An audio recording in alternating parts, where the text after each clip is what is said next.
तो कहानी वहीं से शुरू होती है। टायरन और युवान एक साथ वर्कआउट करने लग जाते हैं, लेकिन उनकी आंखें हमेशा जेम्स का पीछा करती थीं। वहीं जेम्स की तरफ शोर और हलचल से वोंग टायरन असहज हो गया।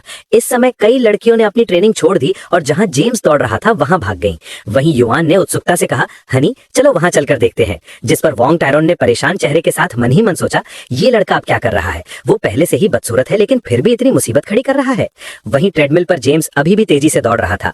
वोंग टेन ने देखा कि उसमें थकान का कोई संकेत नहीं दिख रहा था, जिसे देखकर उसे पसीना आने लगा।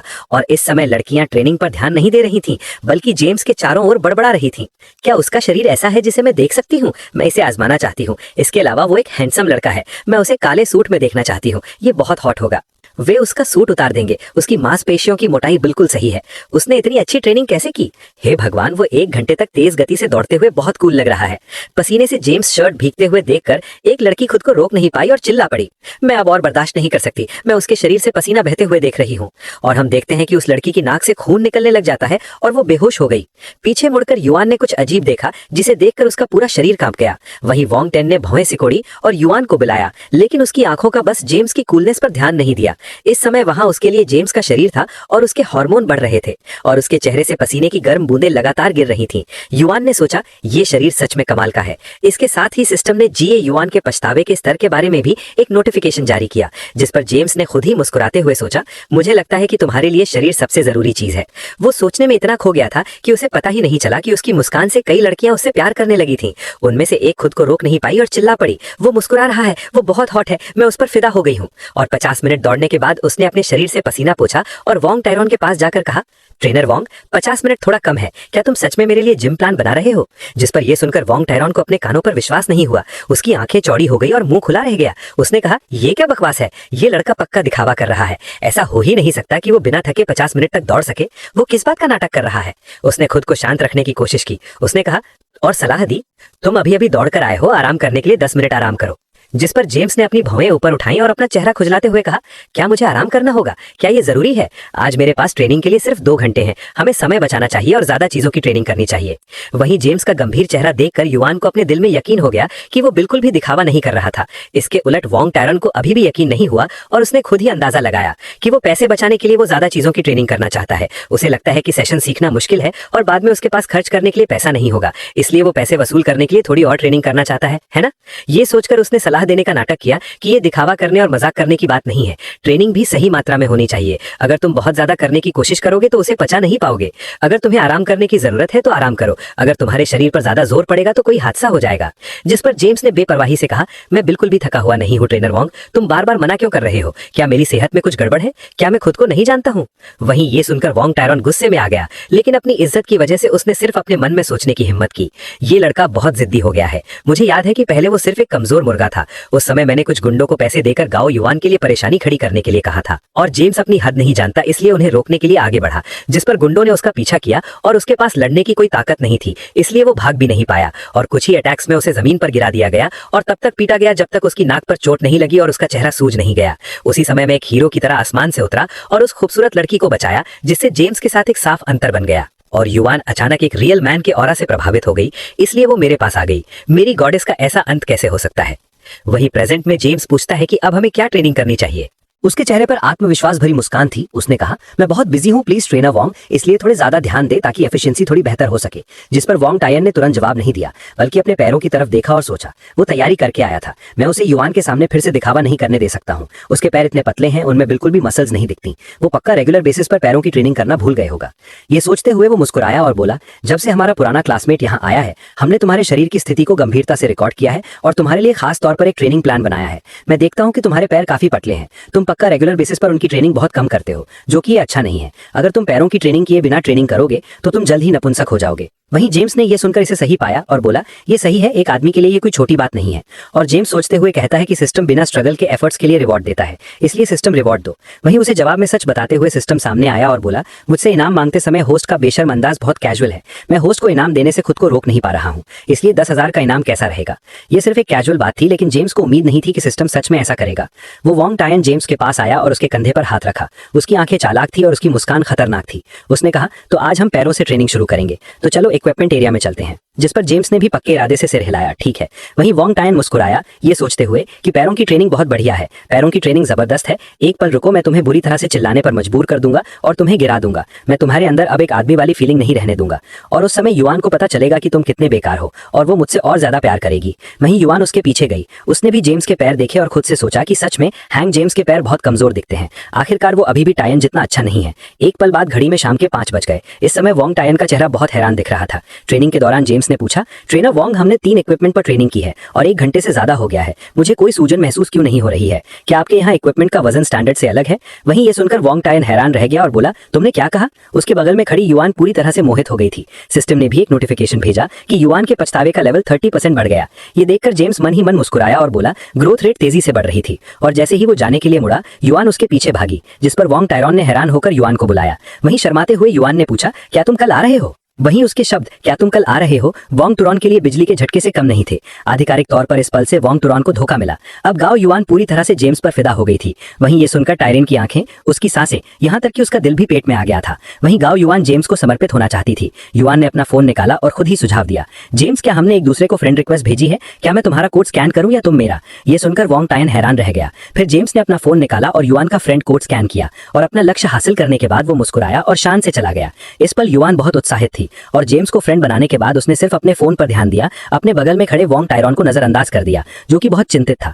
टायरन ने अपना चेहरा ढक लिया। उसके दिमाग में तनावपूर्ण विचारों की एक श्रृंखला चल रही थी कि वो मुस्कुरा रही है और वो जेम्स की कॉन्टैक्ट इन्फॉर्मेशन देख रही है, वो भी बहुत प्यारी मुस्कान के साथ। उसने गुस्से में उसका हाथ पकड़ा और पूछा, युवान, तुमने उसे फ्रेंड क्यों बनाया? जिस पर युवान ने ठंडे लहजे में जवाब दिया, वो हमारा एक महत्वपूर्ण कस्टमर है, मैं अपने बिजनेस को बढ़ाने के लिए एक कस्टमर का अकाउंट जोड़ रही हूँ, क्या ये मना है? वहीं उसकी बात सुनकर वॉन्ग टायरॉन और भी गुस्सा हो गया। वो चिल्लाया, वो कौन सा महत्वपूर्ण कस्टमर है? जिस पर गाओ युवान ने भी हार नहीं मानी और गुस्से में चिल्लाते हुए कहा, तुम्हारा क्या मतलब है? मुझसे ये मत कहना कि तुम्हें शक है कि मेरा जेम्स के साथ कुछ चल रहा है। जिस पर वॉन्ग टायरन ने उसे याद दिलाने की पूरी कोशिश की कि इस लड़के के तुम्हारे लिए बहुत पहले से ही गलत इरादे हैं, क्या तुम्हें नहीं पता? जिस पर युवान ने भी चिल्लाते हुए बोलना शुरू किया, जिसकी वजह से माहौल तनावपूर्ण हो गया। वो कहती है, वॉन्ग टायन, अगर तुम्हें मुझ पर शक है तो सीधे सीधे कह दो और मर्द बनो, इस तरह व्यंग्यात्मक तरीके से बात मत करो। उसे गुस्सा होते देखकर वॉन्ग टायन तुरंत पीछे हट गया। उसका मुंह लड़खड़ा रहा था जब उसने उसका नाम पुकारा, लेकिन युवान को उसकी कमजोर शक्ल देखकर असहज महसूस हुआ। वो ठंडेपन से बोली और जेम्स की ओर चलने लगी। 7वीं मंजिल पर लिफ्ट में सिस्टम की आवाज सुनाई दी। होस्ट युवान के पछतावे का लेवल 5% बढ़ गया। वहीं उसी समय जेम्स अपनी फ्रेंड लिस्ट देख रहा था और लोगों के मैसेज देख रहा था, जिस पर मन ही मन खुश होते हुए सोचता है कि जब तक वॉन्ग टायन और गलतियां करता रहेगा तब तक मैं आराम से बैठकर युवान के उसके पछतावे का लेवल बढ़ाने का इंतजार कर सकता हूं। इसलिए वॉन्ग टायन, कड़ी मेहनत करो, मुझे तुम पर भरोसा है। अच्छे पॉइंट्स और बुरे पॉइंट्स की तुलना की जा सकती है, चाहे औरतें हो या मर्द, ये सबके लिए एक जैसा है। एक बार जब आप तुलना करते हैं तो बुरा पक्ष ज्यादा गलतियां करता है और कभी कभी कुछ नहीं करता। ऐसा लगता है जैसे सब कुछ कर लिया हो। इसलिए मौके का इंतजार करो और थोड़ी सी मेहरबानी से बड़ी कमाई हो सकती है। इसी पल उसका फोन बजा। जेम्स ने अपना फोन देखा और कहा, मेंगशी। वो ये सोचकर मुस्कुराया कि बिल्कुल सही समय पर सब कुछ हो रहा है, मैं बस उसे ढूंढने ही वाला था। जैसे ही जेम्स ने फोन उठाया, मेंगशी की आवाज सुनाई दी और वो बोली, जेम्स, क्या तुम आज रात फ्री हो? जिस पर जेम्स ने माथे पर शिकन डालकर ठंडी आवाज में जवाब दिया, मैं फ्री नहीं हूं। इस तरफ मेंगशी हेयर सैलून में थी। उसने फिर पूछा, तो बिजी हो? जिस पर जेम्स ने जवाब दिया, मैं बिजी हूं या नहीं ये इस बात पर निर्भर करता है कि तुम मुझे किस लिए ढूंढ रही हो। अगर ये कुछ बेकार की बात है तो मैं बिजी हूं। ये सुनकर मेंगशी तुरंत सिग्नल समझ गई। वो मुस्कुराई और बोली, मैं तुम्हें डिनर पर बुलाना चाहती हूँ। जिस पर जेम्स कहता है कि मेरे लिए तुम्हारे साथ डिनर करना बेमतलब की बात है। मेंगशी ने जेम्स को अभी अभी सिग्नल दिया था, लेकिन वो फिर से ठंडा हो गया, जिससे मैंगी ने हैरानी से कहा, क्या? जिस पर जेम्स ने कहा, आज काम का दिन है, मैं काम से छुट्टी लेकर नहीं आ सकता, और उसने फोन रख दिया। जैसे ही उसने फोन रखा, उसका चेहरा गुस्से वाला हो गया। उसने अपने फोन की तरफ देखा, उसके होंठ कसकर बंद थे। उम्मीद की भावनाएं उसके दिमाग में उमड़ रही थीं। जल्दी से पछतावे का लेवल बढ़ाओ, इसे मेरे लिए बढ़ाओ। लेकिन सिस्टम की घंटी की कोई आवाज नहीं थी। एकदम शांत माहौल था। जेम्स उदास होकर एक तरफ बैठ गया और अपने मन में सोचते हुए बोला कि इस 1% पछतावे के लेवल को बढ़ाने के लिए मुझे आखिर क्या करना होगा? इसे बढ़ाना इतना मुश्किल क्यों है? वहीं दूसरी तरफ कॉल कटने के बाद मेंगशी कंफ्यूज थी। उसने बस ऐसे ही फोन काट दिया। वो गुस्से में अपनी सीट से उठ गई, जिस पर हेयर ड्रेसर ने अचानक कहा, मैम, आपके बाल अभी पूरे नहीं हुए हैं। जिस पर मेंगशी ने माथे पर शिकन डालकर जवाब दिया, इसे पूरा करने का क्या फायदा, ये सब करना बेकार है। वहीं सीन मेंगशी के घर पर स्विफ्ट होता है, जहां पर उसने दरवाजा लात मारकर खोला और फिर खुद को बिस्तर पर फेंक दिया और चिल्लाई, जेम्स, मुझे तुमसे नफरत है। वहीं सीन बदलकर डूजिन मीडिया पर आता है। जेम्स को छींकते हुए देखकर गाओवेन ने चिंता से पूछा, जेम्स क्या तुम्हें सर्दी हो गई है? जिस पर उसने जवाब दिया, नहीं, कोई मेरे पीछे मेरी बुराई कर रहा होगा, है ना? वैसे ये कौन सा डॉक्यूमेंट है? जिस पर गाओवेन कहती है कि तुमने पिछली बार कहा था कि तुम चाहते हो कि मैं कुछ चैरिटी ऑक्शन का रिव्यू करूं। ये मेरे रिव्यू का नतीजा है, इसे देखो। जेम्स ने डॉक्यूमेंट लिया और पन्ने पलटे। जब उसने बोसोंग नाम की कोई चीज देखी तो वो वैन की तरफ मुड़ा और कहा कि इस ऑक्शन के लिए रजिस्टर करो। जिस पर उसने जवाब दिया कि विदेश के कई मशहूर लोग इस ऑक्शन में हिस्सा ले रहे हैं। वहीं ये सुनकर जेम्स और भी ज्यादा उत्साहित हो गया और उसने ताना मारा, ये बहुत अच्छी बात है कि हम अपने देश की सांस्कृतिक धरोहरों को उनके हाथों से वापस छीन रहे हैं। और तो और जियाशोंग देश की सांस्कृतिक धरोहरें। आप एक नजर में बता सकते हैं कि कीमत बहुत ज्यादा है। क्या मुझे थोड़ी देर के लिए घमंडी और लापरवाह नहीं होना चाहिए? ये सुनकर गाओवेन सहमति में मुस्कुराई। तुम सही कह रहे हो, मैं अभी जाकर इसका इंतजाम करती हूँ। ये कहकर वो मुड़ी और चली गई। उसी समय जेम्स का फोन फिर से बजा। कॉल पर लिखा था कि एक्सप्लोसिव पॉइंट जमा हो गए हैं और मैंगजी कॉल कर रही थी और जेम्स ने फोन काट दिया। वहीं दूसरी तरफ मैंगजी अभी भी उलझन में थी। उसने मेरा फोन काट दिया। कमरे में घूमते हुए वो सोचने लगी और बड़बड़ाई, मैंने क्या गलत कहा? मैंने क्या गलत किया? उसने बिना कुछ पूछे फोन क्यों काट दिया? कहीं ऐसा तो नहीं कि वो भविष्य में मेरा फोन भी नहीं उठाएगा? ये बहुत परेशान करने वाला है। मैं अंदाजा नहीं लगा सकती कि वो क्या सोच रहा है। वो लाचार होकर बिस्तर पर बैठ गई। वो कहती है कि ऐसा नहीं है कि मैंने अपना मौका खो दिया है। उसी दिन बाद में जेम्स जिम जाते समय एक शांत गली से गुजरता है। उसकी नजरें फोन की स्क्रीन पर टिकी हुई हैं, क्योंकि मैंगजी उसे फिर से फोन कर रही है। उसका नाम लगातार चमक रहा है। बिना किसी झिझक के वो एक बार फिर कॉल काट देता है और फोन वापस अपनी जेब में रख लेता है। उसी पल दूसरी जगह मैंगजी बेचैनी से बैठी है और उसकी आंखें फोन पर टिकी हैं। जैसे ही एक और कॉल का जवाब नहीं मिलता है, उसकी उंगलियां फोन पर कस जाती हैं। उसकी आंखों में आंसू आ जाते हैं और उसके होंठ कांपने लगते हैं। वो कहती है, उसने फिर से मेरा फोन क्यों काट दिया? उसकी आवाज लड़खड़ा जाती है और वो अचानक फूट फूट कर रोने लगती है। वो मेरे साथ ऐसा क्यों कर रहा है? इस बीच हीरो जिम के दरवाजे पर पहुंचता है और अंदर चला जाता है।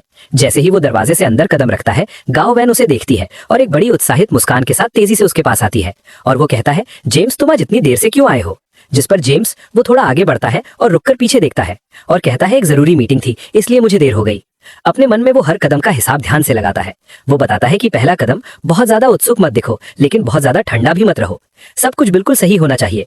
जैसे ही वो आगे बढ़ने लगता है, गाओवेन जल्दी से पानी की बोतल पकड़ती है और उसे उसकी ओर बढ़ाती है। पानी की बोतल ले लो, वो खुशी खुशी उसे देते हुए कहती है। जिस पर जेम्स रुकता है। वो इस हाव भाव से थोड़ा हैरान होता है। वहीं गाओवेन के मन में वो उसे देखती है और सोचते हुए कहती है, टायरन तुबी तरह से इन सब चीजों के बारे में ज्यादा सोच रहा है। जेम्स को साफ तौर पर मुझ में उस तरह से कोई दिलचस्पी नहीं है। वो बिल्कुल नॉर्मल बर्ताव कर रहा है, लेकिन उसके चेहरे पर हल्की सी शर्म आ जाती है और उसकी आंखों में थोड़ी निराशा दिखती है। तो फिर मैं निराश क्यों हूँ? हाई स्कूल में वो मुझे साफ साफ बहुत पसंद करता था। क्या वो सच में कुछ ही सालों में सब कुछ भूल गया है? वहीं जेम्स ने विनम्रता से सिर हिलाकर बोतल ले ली। धन्यवाद, लेकिन मैं इसे ऐसे ही नहीं ले सकता। मुझे अपने मेंबरशिप कार्ड पर खर्च रिकॉर्ड करने की आदत है। इससे हर बार खर्च ट्रैक करने में मदद मिलती है। वहीं ये सुनकर गाओवेन हल्की सी हंसी के साथ इसे टाल देती है। तुम्हें इतना विनम्र होने की जरूरत नहीं है। ये बस एक ड्रिंक है, इसकी कीमत लगभग कुछ भी नहीं है। वो उसे एक विनम्र मुस्कान देता है, लेकिन जेम्स फिर भी थोड़ी दूरी बनाए रखता है। चलो चीजों को अलग रखते हैं। अपने विचारों में जेम्स चुपचाप अपनी रणनीति जारी रखता है। वो बताता है कि दूसरा कदम, थोड़ी दूरी बनाए रखना। हमारे बीच एक नया रिश्ता बनाना है, इसलिए कोई चीज मिलने के बाद उसे खोने का एहसास और भी बुरा होता है। वो मुड़ता है और चला जाता है। जैसे ही वो उसे जाते हुए देखती है, गाओवेन को कुछ बेचैन कर देता है। उसकी आंखें उसकी पीठ का पीछा करती हैं और उसके विचार घूमने लगते हैं। क्या उसकी भावनाएं सच में बस गायब हो गई? मुझे क्या हो गया है? मेरी बॉडी बहुत अच्छी है, मेरे पास पैसे हैं, बहुत सारे लड़के मेरे पीछे पड़े हैं। वहीं युवान को पता नहीं था कि उसका बॉयफ्रेंड पास ही एक दीवार के पीछे चुपचाप खड़ा था और उसने सारी बातें सुन ली थी। उसके चेहरे पर गुस्से के भाव थे और जबड़ा कसा हुआ था। उसकी आंखें सिकुड़ी हुई थी। वो किस बात का नाटक कर रहा है? उसे साफ तौर पर मेरी गर्लफ्रेंड में दिलचस्पी है। वो कड़वाहट से सोचता है। देखते हैं तुम कब तक शांत रह पाते हो। जिस लड़की को तुम पसंद करते हो, उसे किसी दूसरे लड़के की बाहों में देखना कोई भी आदमी ये बर्दाश्त नहीं कर सकता है। उसकी नजरें गाओवेन पर पड़ते ही तेज हो गईं। जब तक मुझे थोड़ी सी भी प्रतिक्रिया दिखेगी, मैं ये पक्का करूंगा कि वो तुम्हारे और युवान के सामने अपना कंट्रोल खो दे। बस इंतजार करो और देखो। इसके बाद समय बीतता है। अब हीरो जिम के शीशे के सामने डंबल उठाते हुए वर्कआउट कर रहा है। ध्यान से हिलने पर उसके चेहरे से पसीना बह रहा है। पास की कई लड़कियां उसे देखकर फुसफुसाए बिना नहीं रह सकी। तुम्हें क्या लगता है, क्या वो सिंगल है? एक लड़की दबी आवाज में पूछती है। ऐसा हो ही नहीं सकता कि वो सिंगल हो। उनमें से एक लड़की कहती है, उसकी मसल्स तो देखो, उसकी टाइट जांघें, लगता है उसकी गर्लफ्रेंड बहुत खुश होगी। तीसरी लड़की शरारती मुस्कान के साथ उसे कोहनी मारती है। अपनी लार पोंछ लो। जब वे आपस में हंस रही होती हैं, तो युवान थोड़ा चिड़े हुए चेहरे के साथ उनके पास से गुजरती है। वो हीरो की तरफ बढ़ती है और उसके पीछे आ जाती है और पूछती है, आज तुम क्या ट्रेन कर रहे हो? जिस पर जेम्स उसकी तरफ मुड़कर नहीं देखता है। इसके बजाय वो शीशे में अपनी परछाई देखता है और ठंडे अंदाज में जवाब देता है, आज पैर ट्रेन करूंगा। वो थोड़ी हैरान लगती है और कहती है, तुम आज भी पैरों की ट्रेनिंग कर रहा है? वहीं जेम्स उसके गालों पर टपक रहा है और वो अपने रैप्स करता रहता है और कहता है, हाँ ये फायदेमंद है। उसे देखते हुए युवान के गाल थोड़े लाल हो जाते हैं। उसकी अपनी त्वचा भी पसीने से चमक रही है। फायदेमंद, वो धीरे से दोहराती है, लगभग खुद से। उसके दिमाग में बातें दौड़ने लगती हैं। क्या ये उस तरह की चीजों के लिए हो सकता है? वहीं जेम्स अपना सेट पूरा करता है और डंबल को हल्की खनक के साथ नीचे रख देता है। पसीना उसके माथे पर चिपका हुआ है और वो अपना चेहरा पोंछने के लिए अपनी शर्ट का किनारा ऊपर उठाता है। ऐसा करते हुए उसके टोन्ड एब्स दिखते हैं। उसकी सांसें स्थिर हैं, लेकिन जब वो आखिरकार बोलता है तो उसकी आवाज में एक कैजुअल तेजी होती है। मैं काम में बहुत बिजी था और लंबे समय तक बैठने से बॉडी पर नेगेटिव इफेक्ट ना हो, इसलिए पैरों की ट्रेनिंग मेरे निचले शरीर में ब्लड सर्कुलेशन को बेहतर बनाने में मदद करती है। ये वेरिकोज वेन्स के खतरे को भी कम कर सकता है। वो उसकी तरफ देखते हुए कहता है, गाओ युआन, क्या आज तुम्हारे कोई क्लाइंट नहीं है? और अचानक पूछे जाने पर गाओ युआन सीधी हो जाती है। उसका हाथ अपने आप उसकी कमर पर चला जाता है और वो जल्दी से जवाब देती है, हाँ मेरे क्लाइंट हैं, लेकिन अभी उनकी अपॉइंटमेंट का समय नहीं हुआ है। लेकिन अंदर ही अंदर उसके विचार उलझन में घूम रहे हैं। मैं किस बारे में दिन में सपने देख रही हूँ? वो एक पल के लिए अपनी नजरें नीचे कर लेती है और खुद को लेकर असहज महसूस करती है। वो इतना बेचैन क्यों दिख रहा है? क्या वो मुझसे छुटकारा पाना चाहता है? वहीं हीरो उसे शांति से देखता है, लेकिन उसका दिमाग तेज और हिसाब किताब वाला रहता है। वो तीसरा कदम के बारे में बताता है कि पुरुषों के बारे में उसकी सोच को तोड़ना और उसे उसकी अपनी सतहीपन का एहसास कराना। इससे पहले कि तनाव कम होता, अचानक एक हाथ गाओ युआन की कमर के चारों ओर फिसल जाता है, जिसकी वजह से युआन शरीर तुरंत अकड़ जाता है। उसका बॉयफ्रेंड उसके बगल में आता है और कैजुअली उसके करीब झुकता है, जैसे कि उनके बीच की जगह उसी की हो। उसका चेहरा चिड़चिड़ाहट से थोड़ा काला पड़ जाता है। वहीं युआन झिल्लाकर ताइरेन से कहती है, क्या तुम डंबल उठा रहे हो? हाँ। लेकिन ताइरेन उसके लहजे पर कोई जवाब नहीं देता है। उसकी नाराजगी को नजरअंदाज करते हुए देखकर वो अपनी पकड़ थोड़ी और मजबूत करता है और उसकी आंखें हीरो पर टिकी रहती हैं। मन ही मन वो ताना मारता है, सिर्फ मैं ही उस लड़की के कंधे पर हाथ डाल सकता हूँ जिसे तुम पसंद करते हो। वहीं गाओ युआन का बॉयफ्रेंड अभी भी उसके चिड़चिड़े लहजे को नजरअंदाज करते हुए दुश्मन जैसी नजर से सीधे हीरो को घूरता है। उसकी आंखें सिकुड़ जाती हैं। वहीं ये देखकर युआन आखिरकार झिल्लाकर कहती है, ताइरेन तुम क्या कर रहे हो? ये काम करने की जगह है। अचानक हुए इस गुस्से से बॉयफ्रेंड के चेहरे पर हैरानी छा जाती है, जब गाओ युआन गुस्से से उसकी तरफ देखती है और पलटकर जवाब देती है, क्या? लेकिन इससे पहले कि वो अपनी बात पूरी कर पाता, वो उसका हाथ अपनी कमर से हटा देती है और पीछे हट जाती है। उसकी आवाज तेज और गुस्से से भरी हुई थी। वो कहती है कि लोग मेरे बारे में क्या सोचेंगे, कि काम की जगह पर प्यार मोहब्बत चल रहा है, और क्या ये जिम है या कोई नाइट क्लब? जिस पर ताइरेन ठीक होने की कोशिश करता है और जैसे कुछ समझाने के लिए कहता है कि आमतौर पर हम, युआन उसके बात पूरी करने से पहले ही उसे टोक देती है। वो कहती है, ये बिल्कुल इसलिए क्योंकि तुम हमेशा काम चोरी करते हो, इसलिए हमारे जिम का बिजनेस और खराब होता जा रहा है। तभी जेम्स के सामने सिस्टम अपीयर होता है और बताता है कि युआन का पछतावे का लेवल 5% बढ़ गया। वहीं हाथ में पानी की बोतल पकड़े हुए जेम्स सोच विचार कर उस तैरते हुए सिस्टम मैसेज को देखता है। फिर उनसे बिना कुछ कहे वो मुड़ता है और चला जाता है।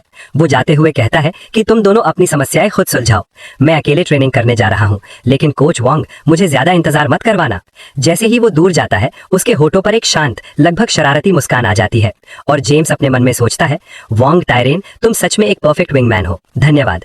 समझदार लोग जानते हैं कि रिलेशनशिप में सबसे बुरी बात किसी तीसरे का शामिल होना नहीं है, बल्कि यह है कि तुम पीछे बैठकर फायदा उठाते रहो और बाकी दोनों को लड़ने दो। झगड़े वाली जगह पर वापस आकर युआन आखिरी बार अपने बॉयफ्रेंड को घूरती है और गुस्से में चली जाती है।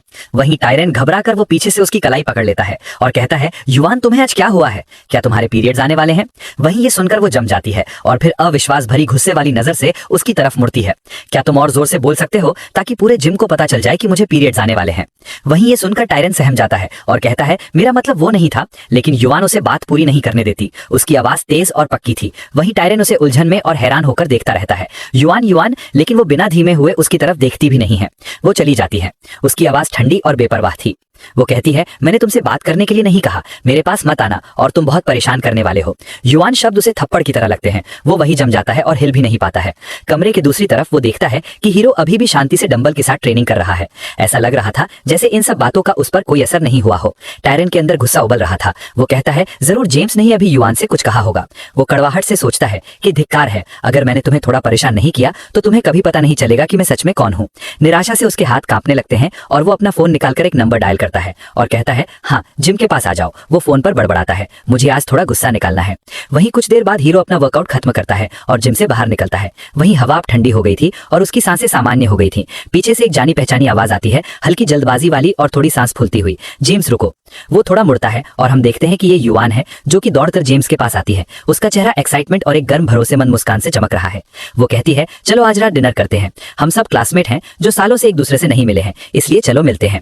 हीरो आराम से जवाब देता है जरूर, लेकिन उसके मन में एक शांत स्ट्रेटेजी बन रही होती है। जब लड़की तुम्हें डेट पर बुलाए तो बस जल्दी से हाँ कर दो, अब और कूल बनने की जरूरत नहीं है। लड़की को ये सोचने दो कि तुम अभी भी वही लड़के हो जो पहले उसके पीछे पागल था।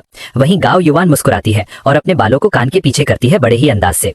वो कहती है कि मेरा इंतजार करना, मैं जल्दी से नहाकर कपड़े बदल लेती हूँ।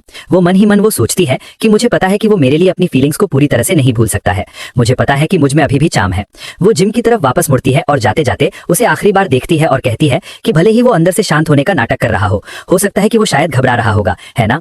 वहीं जेम्स जिम के एंट्रेंस के ठीक बाहर एक बेंच पर बैठ जाता है और सोचते हुए अपने मन में कहता है कि हम इस स्टेज पर हैं और पछतावे का लेवल फिर से बढ़ना चाहिए, लेकिन ये क्यों नहीं बदल रहा है सिस्टम। लेकिन गांव युवान का पछतावे का लेवल वैसा ही रहता है। गांव युवान का पछतावा बढ़ाना मैंक्सी या रिया जितना आसान नहीं है। वहीं जिम के अंदर टायरन पानी की बोतल को इतनी जोर से पकड़ता है कि वो उसके हाथ में सिकुड़ जाती है। उसका चेहरा मुश्किल से छिपे गुस्से से टेढ़ा हो जाता है। वो खुद से बड़बड़ाता है, बहुत अच्छा, युवान को आने दो और फिर मैं युवान के सामने तुम्हें दयनीय हालत में देखूंगा कि कैसे तुम घुटनों पर बैठकर दया की भीख मांगते हो। इस तरह उसे पता चलेगा कि असली मर्द कौन है। वहीं थोड़ी देर बाद युवान एक शानदार ड्रेस पहनकर जिम से बाहर निकलती है जो उसकी फिगर पर एकदम फिट बैठती है। वो अपने हमेशा के कॉन्फिडेंस के साथ चलती है और हीरो के सामने खड़ी होती है, उसकी आवाज साफ और चाम से भरी हुई। वो कहती है चलो जेम्स। वे दोनों जिम से बाहर साथ साथ चलते हैं। जिम से थोड़ी दूरी पर उसका बॉयफ्रेंड ठंडे चेहरे से अपना फोन निकालता है और जल्दी से एक नंबर डायल करता है और कहता है कि वे बाहर चले गए हैं और अब तुम्हें पता है क्या करना है ना। दूसरी तरफ से एक आवाज आराम से जवाब देती है, भाई वोंग मैं इसका ख्याल रखूंगा, चिंता मत करो। वहीं ये सुनकर टायरेन के होठों पर एक शैतानी मुस्कान आ जाती है। वो कहता है मुझे तुम्हारी अच्छी खबर का इंतजार है। जिम के बाहर अपनी कार के पास युवान और हीरो सड़क के किनारे खड़े हैं और सड़क पर ऊपर नीचे देख रहे हैं। युवान कहती है कि मुझे खाने की एक बहुत अच्छी जगह पता है, इसलिए तुम अंदर बैठो, मैं ड्राइव करूंगी। जिस पर जेम्स कुछ नहीं कहता और बस हल्की मुस्कान देता है और पैसेंजर का दरवाजा खोलने के लिए हाथ बढ़ाता है। लेकिन तभी सूट पहना एक आदमी अचानक आता है और जोर से कार का दरवाजा बंद कर देता है। वो आगे बढ़ता है और थोड़ा झुकता है और धमकी भरे लहजे में बोलता है, बच्चे क्या तुम्हें पता है कि ये किसकी पार्किंग की जगह है। उसके पीछे दो और आदमी हाथ बांधे चुपचाप खड़े देख रहे थे। वे साफ तौर पर इत्तेफाक से यहाँ नहीं थे। जिस पर जेम्स अपना चेहरा शांत रखता है और नॉर्मल टोन में पूछता है कि ये जगह किसकी है। इससे पहले की बात और बढ़े, गांव ड्राइवर की सीट से बाहर कूद जाती है। साफ है कि उसने शोर सुना था। उसकी आवाज तनाव को चीरती हुई आती है, अरे तुम लोग क्या कर रहे हो। जिस पर सूट पहना आदमी उसकी तरफ मुड़ता है। उसका चेहरा ज्यादा शरारती लेकिन कम खतरनाक नहीं है। उसके भाव में बदल जाता है। वो करीब आता है और कहता है, छोटी लड़की क्या ये तुम्हारी कार है। गांव युवान अपनी बाहें क्रॉस करती है और कहती है, हाँ बिल्कुल। जिस पर आदमी हंसता है और उसे ऊपर से नीचे तक देखता है और फिर से गंभीर हो जाता है और कहता है कि आज सुबह से मेरी नजर इस पार्किंग की जगह पर थी, क्या तुम्हें ये नहीं पता। उसकी आवाज स्थिर और मजबूत है। जिस पर युवान कहती है, सच में, अब मुझे ये कैसे पता चलेगा। और इसके अलावा ये एक पब्लिक पार्किंग की जगह है, पहले आओ पहले पाओ, ये तुम्हारी कब से हो गई। थोड़ी दूरी पर जेम्स बढ़ती हुई स्थिति को देख रहा है। उसकी आंखें थोड़ी सिकुड़ती हैं। उसके होंठों के कोने एक शांत समझदार मुस्कान में मुड़ जाते हैं। लगता है वे सिर्फ मुसीबत खड़ी करने आए हैं। उसे लगता है कि वे एक अच्छा बहाना बनाने की भी जहमत नहीं उठा रहे हैं। लेकिन अचानक सूट पहने आदमियों में से एक आगे बढ़कर गांव युवान की कलाई जोर से पकड़ लेता है और कहता है कि मैंने कहा ये मेरी है। और ताना मारते हुए वो कहता है कि तुम मेरे नुकसान की भरपाई कैसे करोगी। अगर तुमने मेरी जगह नहीं ली होती तो मुझे पार्किंग ढूंढने में आधा दिन बर्बाद नहीं करना पड़ता। मेरा समय कीमती है। वहीं गांव युवान सदमे में हांफती है और उसकी पकड़ से छूटने की कोशिश करती है। अपना हाथ छुड़ाने की कोशिश करते हुए वो चिल्लाई और बोली, मुझे छोड़ दो। उनके पीछे से जेम्स की आवाज धीमी और पक्की सुनाई दी, ओए तुम लोगों का अब कुछ ज्यादा ही हो गया है, चलो उसे जाने दो। जिस पर सूट पहना आदमी हैरानी से तेजी से मुड़ा। जैसे ही उसने हीरो को पास आते देखा, उसके चेहरे पर नफरत भरी मुस्कान आ गई। वो कहता है, वाह वाह दोस्तों, इस बेवकूफ को लगता है कि ये हीरो बनेगा और लड़की को बचाएगा। वहीं जेम्स कुछ कदम दूर रुक गया और वो बिल्कुल बेफिक्र दिख रहा था। उसकी आवाज शांत थी जिसमें थोड़ी अकड़ थी, हाँ बदमाश, मैं ही हीरो बनूंगा और लड़की को बचाऊंगा। उस एक वाक्य ने उन सबका ध्यान उसकी तरफ खींच लिया।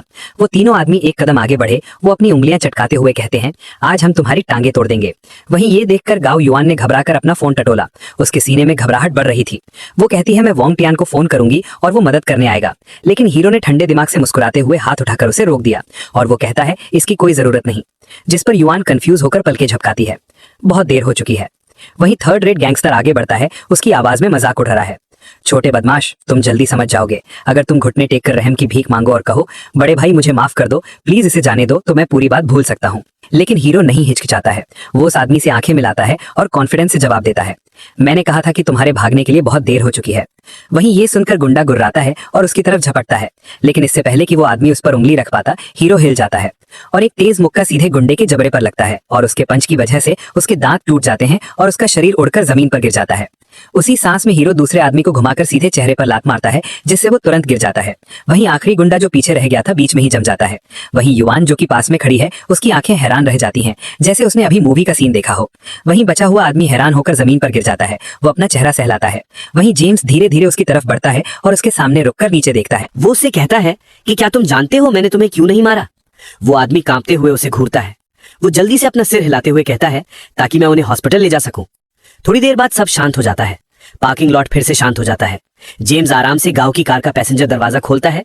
गांव युवान उसके पास आती है। उसकी आवाज अब हल्की और एक्साइटमेंट से भरी हुई है। वो पूछती है, जेम्स क्या तुमने फाइट ट्रेनिंग ली है?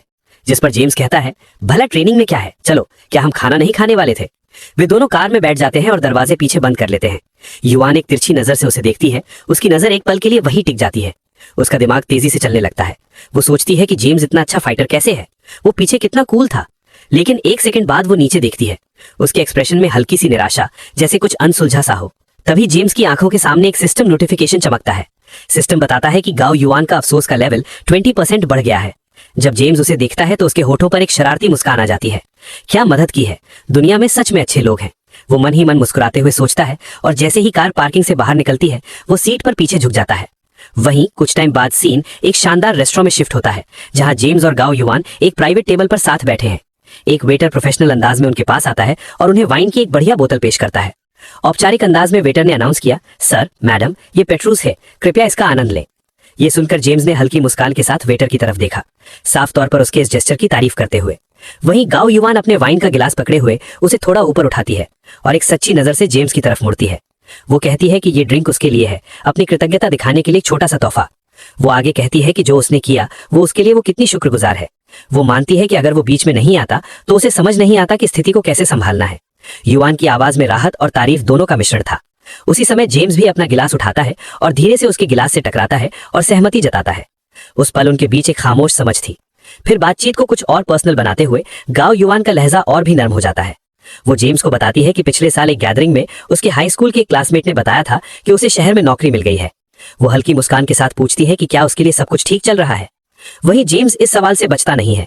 इसके बजाय वो शांत ईमानदारी से जवाब देता है। वो कबूल करता है कि वो असल में पिछले कुछ महीनों से बेरोजगार है। उसके शब्दों में कोई हिचकिचाहट नहीं थी, वो बस शांत पारदर्शिता थी। ये सुनकर गांव युवान साफ तौर पर हैरान हो जाती है। जब वो चिंता जताती है तो उसके चेहरे के हाव भाव थोड़े बदल जाते हैं। वो उससे कहती है कि ये दुर्भाग्यपूर्ण है, लेकिन वो इस बात से प्रभावित है कि वो इसके बारे में चिंतित नहीं लग रहा है। असल में उसके पास जिम जाने का भी समय है। वो हल्के से सुझाव देती है कि शायद उसकी पिछली नौकरी से उसे अच्छा सेवरेंस पैकेज मिला होगा, देखते हुए कि वो कितना रिलैक्स लग रहा है। उसी पल जेम्स को एक सिस्टम नोटिफिकेशन मिलता है, जिसे सिर्फ वही देख सकता है। सिस्टम उसे बताता है कि उसके पछतावे का लेवल 70% तक बढ़ गया है। वही वो शांति से युवान को जवाब देता है, ये समझाते हुए कि उसने अपनी मर्जी से इस्तीफा दिया था और उसके पास छिपाने के लिए कुछ नहीं है। उसकी पिछली नौकरी थका देने वाली और मेहनत से ज्यादा कुछ नहीं थी, जहां उसे लगता था कि वो बस दूसरों के लिए लगातार काम कर रहा है। अभी भी मुस्कुराते हुए जेम्स अंदर ही अंदर सोचता है, अब उसका पछतावे का लेवल 70% पर है। उसे लगता है कि उसका तरीका काम कर रहा है। अपने मन में वो इसे तोड़ कर देखता है। 7 हिस्से ईमानदारी, 3 हिस्से शांति, यही वो बैलेंस है जो स्थिति को ठीक से संभालने के लिए जरूरी है। वहीं गांव युवान अपना वाइन का गिलास नीचे रखती है और कहती है कि वो असामान्य रूप से सीधा साधा है। वो कहती है कि ज्यादातर लोग कोशिश करेंगे कि वो ऐसी स्थिति को बहाने बनाकर छिपा सके, लेकिन उसने ऐसा नहीं किया। अपने हमेशा के शांत आत्मविश्वास के साथ जेम्स जवाब देता है कि जिंदगी को हर दिन गंभीरता से जीना चाहिए। वो आगे कहता है कि रेगुलर एक्सरसाइज करने से सिर्फ उसकी सेहत को ही फायदा नहीं हुआ है, इसी वजह से ये पल आया है कि उनका दोबारा मिलना हुआ। इससे उसे ये सीख मिली है कि जिंदगी को गंभीरता से लेने से अच्छी किस्मत आती है। वो कहता है कि उससे दोबारा मिलना किस्मत की बात है। उसकी बातें युवान को धीरे से छूती हैं। उसके चेहरे पर एक हल्की सी लाली फैल जाती है। वो मुस्कुराती है और धीरे से लगभग हिचकिचाते हुए पूछती है कि क्या वो अभी भी उसे इस बात के लिए दोषी मानता है कि हाई स्कूल में वो उसके साथ कितनी रूड थी। उस पल उसके पछतावे का लेवल 5% और बढ़ जाता है। वहीं जेम्स अभी भी उसी शांत सहज तरीके से मुस्कुराते हुए उसकी आंखों में देखता है और धीरे से जवाब देता है कि अतीत बस एक गलतफहमी थी। वो कहता है कि 4 साल तक उस पर सीक्रेट क्रश होना भले ही एक तरफा हो, फिर भी ये उसकी जवानी की सबसे खूबसूरत यादों में से एक है। लेकिन अपने दिल में जेम्स फिर से अपना मूड बदलता है। बाहर से पूरी तरह शांत रहते हुए वो खुद को याद दिलाता है कि एक बार फिर से समझने वाले चाहने वाले का रोल निभाने का समय आ गया है। वहीं जेम्स की बातें सुनकर युआन उसे कंफ्यूज्ड होकर देखती है। उसकी भौहें सिकुड़ जाती हैं और वो जोर से बोलती है, गलतफहमी? साफ है ये शब्द उसे चौंका देता है। अंदर ही अंदर उसके मन में पहले से ही बहुत कुछ चल रहा था। वो सोचती है कि क्या पास्ट में कुछ ऐसा हुआ था जिसके बारे में उसे पता नहीं था। उसका दिमाग हाई स्कूल की यादों के टुकड़े फिर से याद करता है, उसके कमेंट को समझने की कोशिश करता है, लेकिन जेम्स उसका रिएक्शन देखकर शांति से उस बात को टाल देता है। एक शांत सहज मुस्कान के साथ वो कहता है कि ये सब पास्ट की बात है और आगे देखना बेहतर है। जैसे मूड बदलने की कोशिश करते हुए वो बोतल उठाता है और उनके गिलासों में और वाइन डालना शुरू कर देता है और माहौल को हल्का बनाए रखता है। गाओ युआन हालांकि अभी भी उलझन में है, उसकी बात मान लेती है।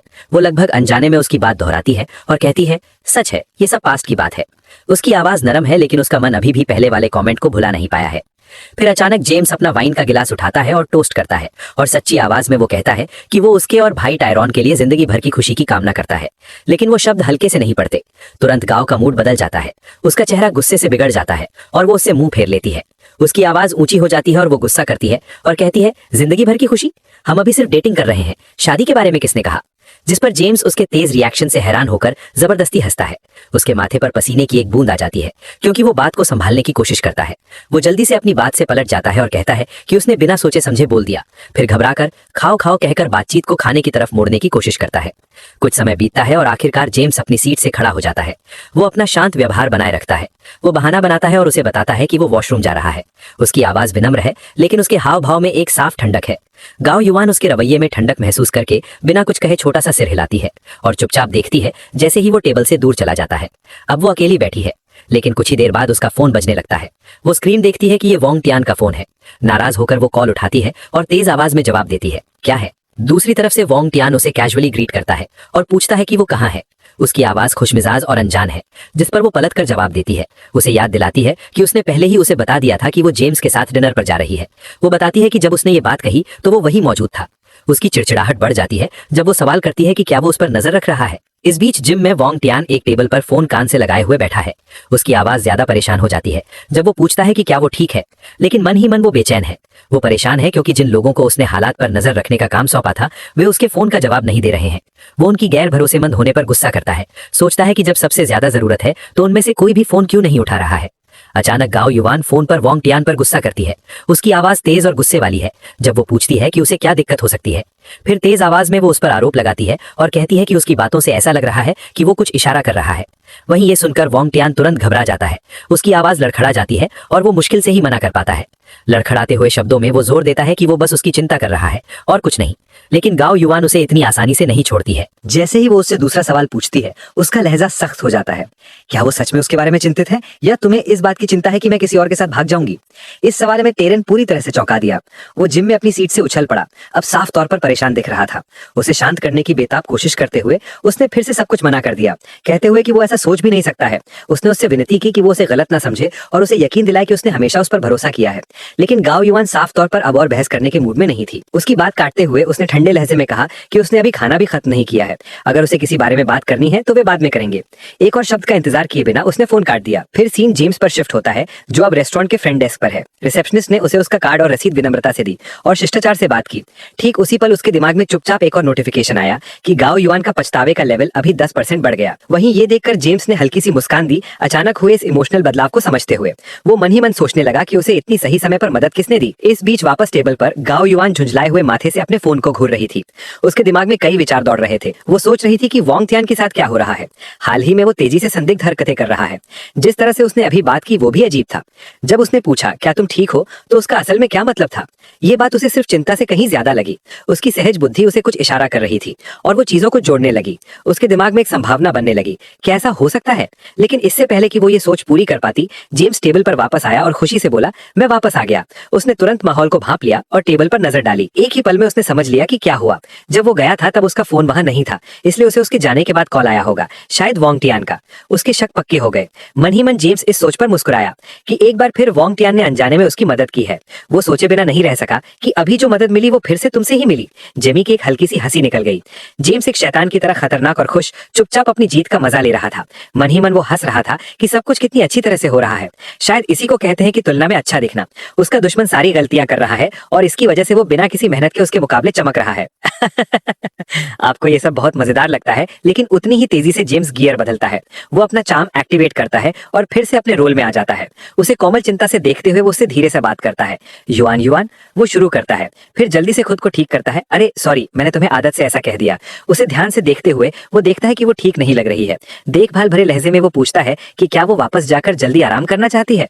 उसके शब्द गर्मजोशी भरे हैं, चिंता से भरे हुए, जैसे कि वो सिर्फ उसकी भलाई के बारे में सोच रहा हो। वहीं जेम्स की कोमल और चाहत भरी आवाज सुनकर युआन उसे गर्मजोशी और चाहत भरी नजरों से देखती है। उसकी आंखें भूखी हैं, निराशा में नहीं बल्कि इच्छा में। वो धीरे से जवाब देती है कि वो ठीक है, लेकिन उसके हाव भाव कुछ और ही कहानी कहते हैं। मन ही मन वो उसके शब्दों को हैरानी और भावनाओं की हलचल के साथ दोहराती है। उसने मुझे युआन युआन कहा। जबान की उस छोटी सी फिसलन ने उसके अंदर कुछ जगा दिया और उसी पल उसका पछतावे का लेवल फिर से बढ़ जाता है, लेकिन सिर्फ 2%। लेकिन हर पॉइंट मायने रखता है। वहीं जेम्स की आंखें सोची समझी दयालुता से चमकती हैं जब वो उसकी ओर हाथ बढ़ाता है। अभी भी जेंटलमैन बने हुए वो उसे जबरदस्ती न करने का आग्रह करता है। सबसे ज्यादा विचारशील लहजे में वो उसे उसकी अपनी कार में घर छोड़ने का ऑफर देता है, ये कहते हुए कि बाद में वो खुद टैक्सी ले लेगा। अंदर ही अंदर जेम्स का दिमाग पहले से ही काम कर रहा है। वो शांति से स्थिति पर सोचता है, खुद से कहता है कि इस स्टेज की कुंजी टाइमिंग है। ठीक से जानते हुए कि कब रुकना है, वो खुद को याद दिलाता है कि एक जेंटलमैन वाली इमेज बनाए रखनी है, खासकर अहम पलों में। यही रणनीति है। अचानक गाओ युआन ऊर्जा और उत्साह से खड़ी हो जाती है। उसके चेहरे पर रोशनी आ जाती है।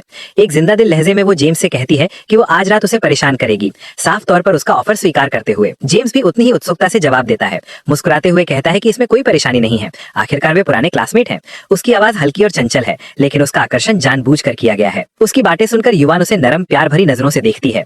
उसके दिल में वो पहले से ही और गहराई से प्यार में पड़ रही है।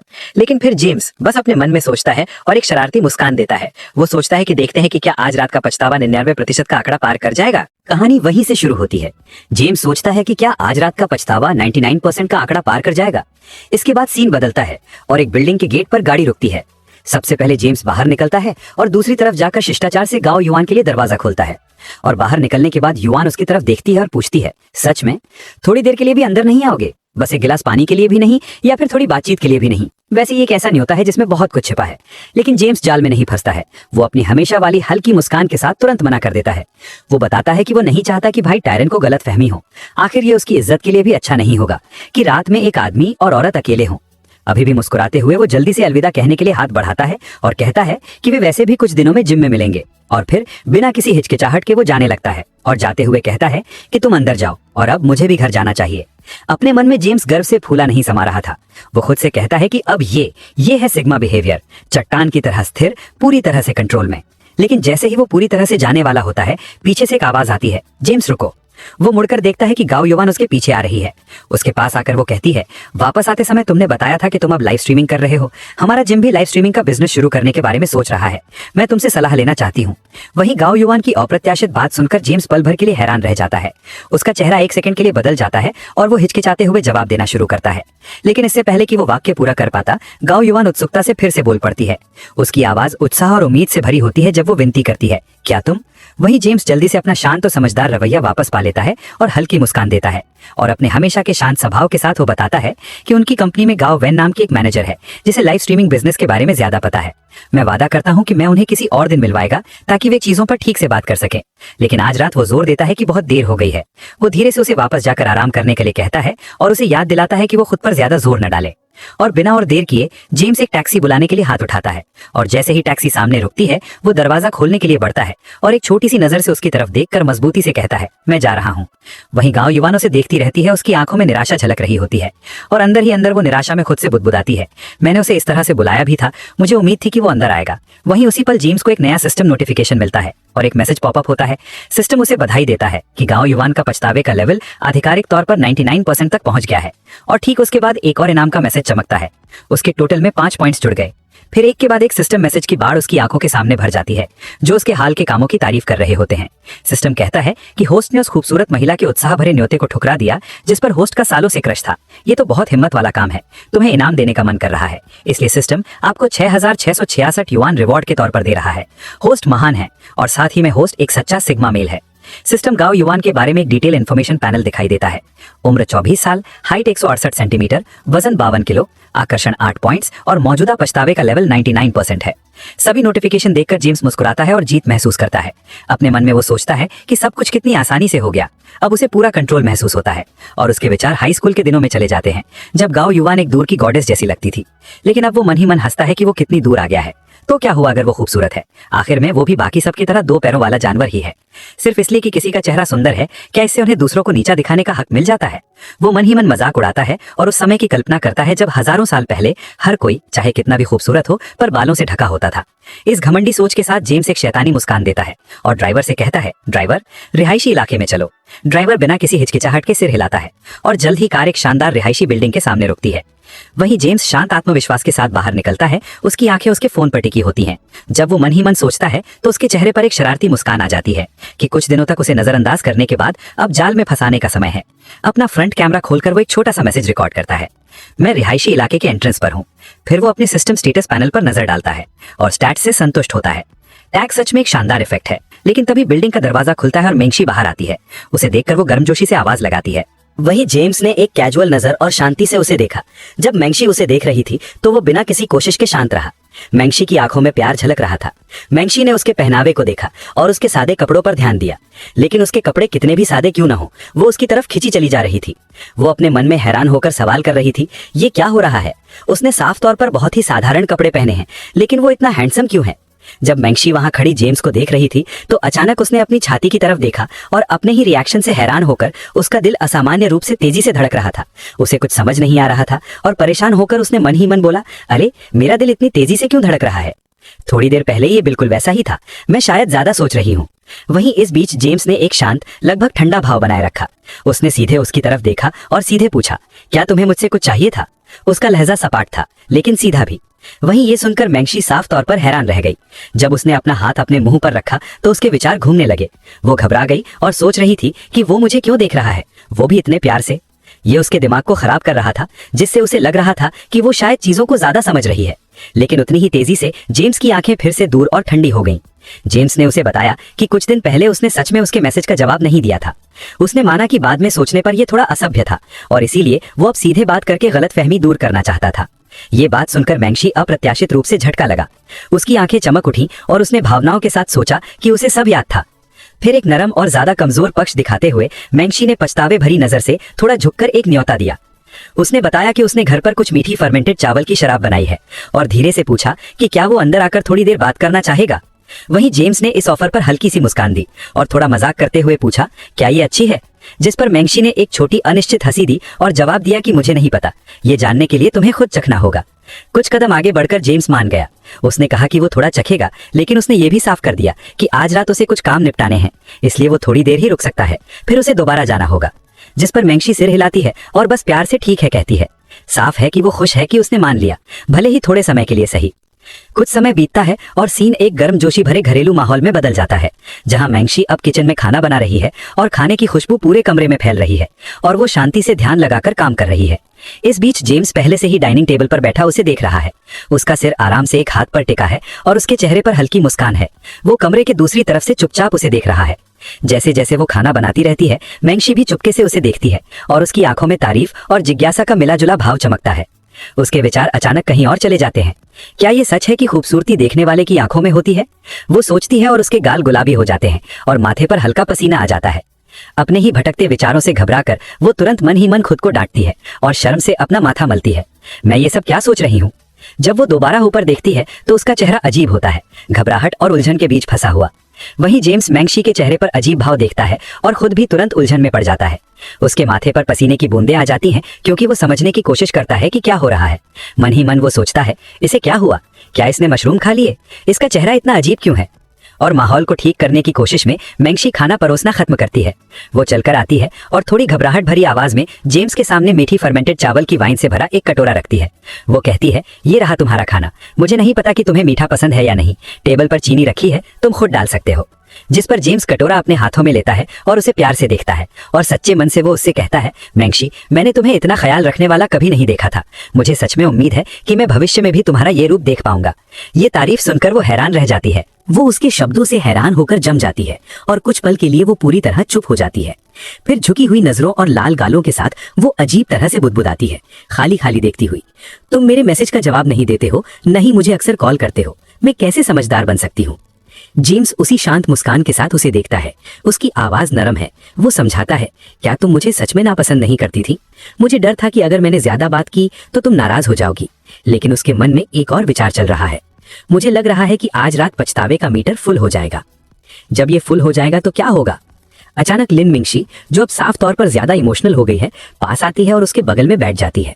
उसकी एनर्जी बदल जाती है। सीधे उसकी तरफ देखते हुए वो कबूल करती है कि मैं पहले नासमझ थी। उसकी आंखें चंचल और बोल्ड हो जाती हैं। एक शरारती अंदाज में वो कहती है, क्या हम फिर से दोस्त बन सकते हैं? हमेशा की तरह जेम्स बिना सोचे समझे रिएक्ट नहीं करता है। वो पहले से ही मन में हिसाब किताब लगा रहा है। एक रणनीतिकार की तरह स्थिति का विश्लेषण कर रहा है। मन ही मन वो खुद से कहता है, सज्जनों, ऐसे समय में जल्दबाजी ना करें। इशारा जितना ज्यादा साफ हो, आपको उतना ही शांत रहना होगा। उसे इंतजार करवाओ, उसे महसूस करवाओ कि तुम आसानी से नहीं मिलते। याद रखना, देर से मिलने वाली खुशी उसे सबसे ज्यादा संतुष्टि देगी। जेम्स अपने गंभीर और शांत स्वभाव को बनाए रखते हुए धीरे से हाथ हिलाता है। वो मिंगशी को कुछ दूरी बनाए रखने का इशारा करता है। वो उसे सीधे बताता है कि अगर वे दोस्त बनने वाले हैं तो उन्हें दोस्ती के साथ आने वाली सही सीमाओं का सम्मान करना चाहिए। ये एक पक्की याद दिलाना है जिसमें संयम है लेकिन साफ इरादा भी है। फिर अचानक लहजा बदलते हुए वो एक चम्मच खाना लेता है और उसके स्वाद की तारीफ करता है और यहाँ तक कि एक शरारती आंख भी मारता है। ये पल को हल्का करने के लिए एक मजाकिया इशारा था, लेकिन ये मिंगशी पर अलग तरह से असर करता है। उसका चेहरा तुरंत लाल हो जाता है। वो साफ तौर पर घबरा जाती है और ये साफ है कि वो हैरानी और शर्मिंदगी के मिले जुले भावों से अभिभूत है। जेम्स उसकी प्रतिक्रिया पर ध्यान देता है और सच में हैरान होकर पूछता है कि क्या कुछ गलत है। उसकी अंदरूनी निराशा उबल रही है। वो मन ही मन सोचती है कि उसे ये कितना नापसंद है कि वो इतना इमोशनली नासमझ हो सकता है। एक पूरा बेवकूफ। वो उसे दिए जा रहे इशारों से अनजान है। हालात को समझने की कोशिश करते हुए जेम्स अपनी उलझन बताता है। उसे समझ नहीं आ रहा कि वो कैसा महसूस कर रही है और वो जोर से सोचता है कि ऐसा क्यों है। वो चाहे कुछ भी करे, वो फिर भी नाखुश लग रही है। उसका लहजा फिर बदल जाता है। अब वो गंभीर और माफी मांगने वाला हो जाता है। वो सुझाव देता है कि शायद बेहतर होगा कि वो चला जाए ताकि उसे और परेशान ना करे। उसने विनम्रता से डिनर के लिए उसे धन्यवाद दिया और दरवाजे की तरफ बढ़ने लगा। लेकिन जैसे ही वो जाने वाला होता है, मिंगशी रिएक्ट करती है। वो पीछे से उसका हाथ पकड़ लेती है और उसे वहीं रोक देती है। घबराहट में उसकी आवाज तेज हो जाती है और वो उससे कहती है कि वो ना जाए। अचानक भावनाओं में बहकर वो उसे पीछे से कसकर गले लगा लेती है। वो ये मानती है कि उसे लगा था कि वो उसे समझता है, तो उसकी आवाज कांपने लगती है, जिससे पता चलता है कि वो कितना कुछ छिपा रही थी। वहीं ये सुनकर जेम्स हैरान रह जाता है और उसका दिमाग घूम जाता है। वो समझ नहीं पाता कि क्या हो रहा है। वो पूछता है कि इन सब का क्या मतलब है। अचानक हो इस गुस्से से साफ तौर पर हिलकर बिना जवाब दिए मिंगशी उसका हाथ पकड़ती है और उसे अपने कमरे की ओर खींचती है। उसका चेहरा एकदम लाल है, जो उसकी कमजोरी और बेचैनी को दिखाता है। अंदर जाकर वो धीरे से दरवाजा बंद करती है और बिना किसी झिझक के उसे हल्के से बिस्तर पर धकेल देती है। आगे जो होता है वो जेम्स को पूरी तरह से हैरान कर देता है। वो जेम्स के सामने कपड़े उतारना शुरू कर देती है। वहीं ये देखकर जेम्स की खून से खून निकलने लग जाता है। वो शॉक रह जाता है और उस पल की गहरी नजदीकी से अभिभूत होकर जेम्स उसे अविश्वास से देखता रहता है। वो किसी तरह उसका नाम ले पाता है। अभी भी उसे समझ नहीं आ रहा था कि कैसे जवाब दे। फिर मिंगशी जेम्स के सामने घुटनों के बल बैठ जाती है। उसका चेहरा भावनाओं से लाल हो जाता है। मिंगशी पूरी ईमानदारी से अपना दिल खोलकर बताती है कि वो उसका प्यार नहीं मांग रही है। वो बस चाहती है कि उनके बीच कुछ सच्चा शुरू हो, भले ही वो अधूरा या मुश्किल हो। वो पल जेम्स के आम भावनात्मक कवच को तोड़ देता है। उसका बर्फीला हिसाब किताब लगाने वाला हिस्सा पिघलने लगता है। वो उसकी आंखों में देखता है और पहली बार इच्छा और कोमलता एक साथ मिल जाती है। उसकी आवाज में भावनाएं झलकती हैं। वो उसके इरादे की पुष्टि करता है। वो तुरंत जवाब देती है और उसे बताती है कि वो नहीं चाहती कि उनका रिश्ता सच में जीरो से शुरू हो। एक शांत कबूलनामा कि वो अपनी भावनाओं को उससे ज्यादा समय से छिपा रही थी जितना उसे एहसास था। जब मिंगशी ने धीरे से जेम्स को वापस बिस्तर पर धकेल दिया, उसने लाल चेहरे से उसकी ओर देखा। उसकी आंखें उसके हाव भाव और उसके सामने हो रहे पल के बीच घूम रही थी। सब कुछ के बावजूद उसने ईमानदारी से बात की। वो नहीं चाहता था कि चीजें इतनी तेजी से आगे बढ़ें। उसने उसे बताया कि हालांकि वो करीब रहना चाहता था और अभी वो सामान्य इच्छाओं वाला एक सामान्य आदमी था, वो सिर्फ दोस्त रहना चाहता था। मैं संत बनने की कोशिश नहीं कर रहा था और वो चाहता था कि वो पक्का हो, सच में पक्का हो कि वो क्या कर रही है। उसका जवाब बिना किसी झिझक के बल्कि दृढ़ संकल्प के साथ आया। उसने अपना होंठ काटा, जो घबराहट और प्रतिबद्धता दोनों का संकेत था, और फिर बिना कुछ कहे वो झुकी और जेम्स को चूम लिया। फुसफुसाते हुए उसने वही शब्द 2 बार दोहराए, जिन शब्दों ने उसके दिल और उसके पक्के इरादे को जाहिर किया। अपने मन में उसने चुपचाप कसम खाई कि भले ही वो तुरंत उसका दिल ना जीत पाए, लेकिन वो अपनी पूरी कोशिश करेगी, इस उम्मीद में कि वो ना सिर्फ इस पल से बल्कि उससे भी प्यार करने लगेगा। उसकी हिम्मत और सच्चाई से प्रभावित होकर जेम्स ने धीरे धीरे अपना बचाव कम कर दिया। पल बदल गया, उनके बीच भावनात्मक संतुलन बदल गया और उसने स्वाभाविक रूप से उसे अपने करीब खींच लिया। धीरे से पहल करते हुए शांत भरोसे के साथ जेम्स ने उसकी आंखों में देखा और उस पल जो महसूस किया वो बताया कि मेंगशी तुम सच में बहुत खूबसूरत हो। और उस रात उनके बीच की दूरी खत्म हो गई। जो एक जटिल सतर्क रिश्ता शुरू हुआ था वो नजदीकी में बदल गया। किसी शब्द की जरूरत नहीं थी, उन दोनों ने कुछ खामोश, शक्तिशाली और बहुत ही इंसानी चीज शेयर की। सिर्फ आकर्षण नहीं बल्कि सालों की दूरी आखिरकार खत्म हो गई। जैसे ही सुबह की रोशनी खिड़की से अंदर आई जेम्स जाग गया। उसकी नजरें ऊपर की ओर चली गईं। वो सोच में खो गया। वही उसके बगल में मेंगशी अभी भी सो रही थी। शांत सुबह कमरे में हल्की रोशनी बिखेर रही थी। उसने अब उसके बगल में शांति से सो रही मेंगशी को देखा और उसका चेहरा भावनाओं और अविश्वास के मिले जुले भावों से लाल हो गया। उसने पिछली रात के बारे में सोचा। सब कुछ इतनी तेजी से हुआ था, ना सिर्फ शारीरिक रूप से बल्कि भावनात्मक रूप से भी। उसने एक रात के लिए अतीत को छोड़ दिया था और अपनी सहज प्रवृत्ति को आगे बढ़ने दिया था। ये अपरिचित था लेकिन बुरा नहीं था। तभी मेंगशी हिली, उसकी आंखें खुली और उसने जेम्स को प्यार से देखा। फिर मजाक में कहा कि उसकी पीठ में दर्द हो रहा है और उससे मालिश करने में मदद करने के लिए कहा। उसकी आवाज में एक हल्की सी जानी पहचानी सी बात थी, जैसे रातों रात उनके बीच कुछ बदल गया हो। जैसे ही वो उसकी तरफ मुड़ी उसकी आंखों के सामने कुछ चमक उठा। एक जानी पहचानी सिस्टम स्क्रीन चुपचाप दिखाई दी। हालांकि जेम्स ने बाहर से कोई प्रतिक्रिया नहीं दी लेकिन संदेश जोरदार और साफ था। सिस्टम बताता है कि मेंगशी के पछतावे का स्तर आखिरकार 100% तक पहुंच गया था। जैसे ही जेम्स ने मेंगशी के चेहरे की ओर एक प्यारी और कोमल मुस्कान के साथ देखा, अचानक उसके सामने एक सिस्टम नोटिफिकेशन पॉपअप हुआ और एक साफ उपलब्धि की घोषणा की कि मेंगशी का पछतावे का लेवल ऑफिशियली 100% तक पहुंच गया था। इसके तुरंत बाद एक और नोटिफिकेशन आया जिसमें मेंगशी की पूरी प्रोफाइल दिखाई गई। इसमें उसकी उम्र 24 साल, हाइट 165 सेंटीमीटर और वजन 49 किलो बताया गया था। उसकी खूबसूरती को 10 में से 8.8 रेटिंग मिली थी और उसकी सालाना इनकम 1132 युआन दिखाई गई थी। ये जानकारी मिलने पर हीरो ने चीजों को जोड़ना शुरू किया। उसने सोचा कि पिछली रात जो उनके बीच पैशनेट मुलाकात हुई थी उसी वजह से मेंगशी का पछतावे का लेवल मैक्सिमम तक पहुंच गया होगा। इससे उसके मन में एक थ्योरी पक्की हो गई कि किसी इंसान के पछतावे के मीटर को पूरी तरह से भरने के लिए उसे वही चोट पहुंचानी होगी जहां सबसे ज्यादा दर्द हो, यानी उनके इमोशनल कमजोर पॉइंट्स पर। आत्मविश्वास भरी मुस्कान के साथ उसने सिस्टम से पूछा कि 100% पूरा होने पर उसे किस तरह का इनाम मिलेगा, जिस पर सिस्टम ने जरा भी देर नहीं की और उसने तुरंत बताया कि जब कोई कैरेक्टर पूरी तरह से पछतावा करेगा तो वो उसके लिए पैसे कमाने लगेगा। और साफ शब्दों में कहें तो उसे अब वो जितना भी पैसा मेंगशी पर खर्च करोगे तो उसका 30% अपने पर्सनल इनाम के तौर पर मिलेगा। लेकिन सिस्टम ने थोड़ी चापलूसी करते हुए ये भी कहा कि उसके लेवल के इंसान के लिए ऐसा इनाम बहुत मामूली है। उसके जैसे टॉप लेवल के होस्ट के लिए ये कुछ भी नहीं था। इस बोल्ड बात ने उसकी महत्वाकांक्षा को और भी बढ़ा दिया। वो संभावनाओं के बारे में सोचने लगा। क्या होगा अगर वो किसी ऐसी औरत को टारगेट करे जो सच में अमीर हो? संभावित कमाई बहुत ज्यादा हो सकती है। लेकिन जैसे ही उसने ये सोचना शुरू किया, सिस्टम ने एक और नोटिफिकेशन भेजा। उसने उसे ज्यादा महत्वाकांक्षी होने के लिए टोका। उसने अभी तक उन कैरेक्टर्स को पूरी तरह से जीता भी नहीं था जो उसके पास पहले से थे और वो पहले से ही अमीर औरतों के पीछे जाने के बारे में सोच रहा था। फिर भी सिस्टम उसके निडर रवैये और हद से ज्यादा आत्मविश्वास की तारीफ किए बिना नहीं रह सका और नतीजतन उसने उसे मौके पर ही 66,666 रुपए का बोनस दिया। वहीं कमरे में वापस आकर उसने धीरे से मेंगशी के सिर पर हाथ फेरा और मुस्कुराते हुए कहा कि उसने पिछली रात बहुत अच्छा किया। हालांकि आज उसे कुछ और काम थे और इसलिए वो रुक नहीं पाएगा। उसने उसे भरोसा दिलाया कि वो किसी और दिन वापस आकर उसके साथ और समय बिताएगा। लिन मेंगशी ने धीरे और गंभीरता से जवाब दिया और उससे पक्का करने को कहा कि वो सच में वापस आएगा। उसने सिर हिलाया, कपड़े पहने और कमरे से बाहर निकलने लगा। जैसे ही वो बाहर निकला उसे अपने मन में संतुष्टि महसूस हुई। एक टारगेट पूरा हो गया था, लेकिन वो खुद को ऐसा इंसान नहीं मानता था जो बस अपनी मनचाही चीज लेता है और बिना परवाह किए चला जाता है। ये उसका स्टाइल नहीं था। उसने मन ही मन सोचा कि अगली बार जब वो वापस आएगा तो वो लिन मिंगी के लिए एक तोहफा लाएगा। आखिरकार पछतावे का लेवल मैक्स होने के बाद वो अब असल में उसके नीचे एक कर्मचारी की तरह थी और किसी भी अच्छे मालिक की तरह उसे लगता था कि फायदे भी मिलने चाहिए। कुछ ही देर बाद हीरो टैक्सी से डुओजीन मीडिया के ऑफिस बिल्डिंग पहुंचा। गाड़ी से उतरकर वो आत्मविश्वास से एंट्री गेट की ओर बढ़ा। जैसे ही वो अंदर गया उसने स्टाफ को खुशी खुशी गुड मॉर्निंग कहा। ठीक उसके आगे दो लड़कियां आपस में बहस कर रही थी। वे जल्दी से उसकी तरफ मुड़ी और उसे बताया कि हैंग लूसी की कंपनी ने अभी अभी एक सीधा चैलेंज दिया है। उस सुबह काम शुरू होते ही सबसे पहले उनकी टीम के सभी लोगों को प्राइवेट मैसेज भेजे गए थे। ये साफ तौर पर उकसाने वाली बात थी। लड़कियों में से एक ने हाथ बांधकर पूछा कि क्या उन्हें ये चैलेंज स्वीकार करना चाहिए। इससे पहले कि हीरो जवाब दे पाता, गोवेन उसके बगल में आ गई। शांत लेकिन गंभीर होकर वो आगे बढ़ी और ऐलान किया कि विरोधी कंपनी साफ तौर पर उसे टारगेट कर रही है, लेकिन उसने वादा किया कि वो इस स्थिति को खुद ही संभाल लेगी। उसकी बातें सुनकर हीरो ने सोच विचार कर उसकी तरफ ध्यान दिया। उसने उसके व्यवहार का एनालिसिस करना शुरू किया। उसे शक हुआ कि उसकी इमोशनल कमजोरी शायद लाइव स्ट्रीमिंग इंडस्ट्री में उसकी हैसियत से जुड़ी हो सकती है, जो उसके लिए बहुत मायने रखती थी। इस बात का एहसास होने पर उसने जल्दी से एक प्लान बनाया और खुद ही आत्मविश्वास से मुस्कुराया। उसे पता था कि आगे क्या करना है। गांवेन की ओर मुड़ते हुए उसने उसे सख्ती से निर्देश दिया कि वो फ्रंट लाइन से पीछे हट जाए और अपने मैनेजमेंट के कामों पर ध्यान देना जारी रखे। आखिरकार वो पहले ही पर्दे के पीछे की भूमिका में आ चुकी थी। गाओवेन ने आपत्ति करने की कोशिश की और बोलना शुरू किया, लेकिन उसे जवाब देने के लिए शब्द नहीं मिले। उसे और कुछ कहने का मौका दिए बिना हीरो ने अपनी बात जारी रखी और अपनी रणनीति समझाई। जेम्स कहता है कि रिया आने वाले पीके बैटल में लू शुई के खिलाफ टीम को लीड करेगी। चूंकि दूसरी तरफ से ये शुरू किया गया था, इसलिए वे डुओजिन मीडिया को मुकाबले की शर्तें तय करने देंगे, उसने आत्मविश्वास भरी मुस्कान के साथ कहा। जेम्स ने मन ही मन सोचा कि ये रिया को टॉप पर पहुंचाने और ये देखने का सही मौका है कि क्या इससे उसका पछतावे का लेवल भी मैक्सिमम हो जाएगा। वैसे भी उसके पास खोने के लिए कुछ नहीं था। उसी पल रिया जेम्स के सामने आई और घबराकर बताया कि वो अभी सिर्फ रैंक बी पर है, क्या उसके लिए लीड करना सच में ठीक रहेगा। लेकिन ये सुनकर जेम्स बिल्कुल भी परेशान नहीं हुआ। उसने बस मुस्कुराया और उसे याद दिलाया कि ऐसे मौके बार बार नहीं मिलते हैं, जिस पर रिया समझ गई और पूरे जोश और दृढ़ संकल्प के साथ जवाब दिया।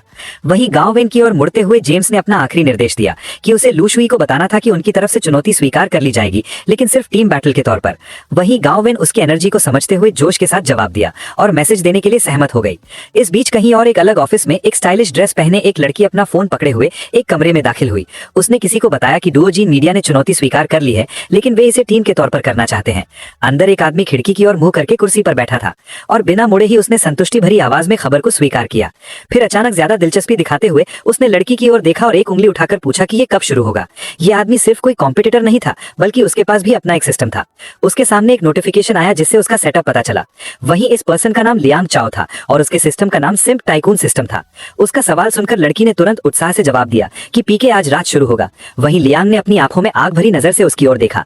उसने उससे वादा किया कि इस बार वो उसे शानदार जीत दिलाएगा और पिछले हर शर्म को मिटा देगा।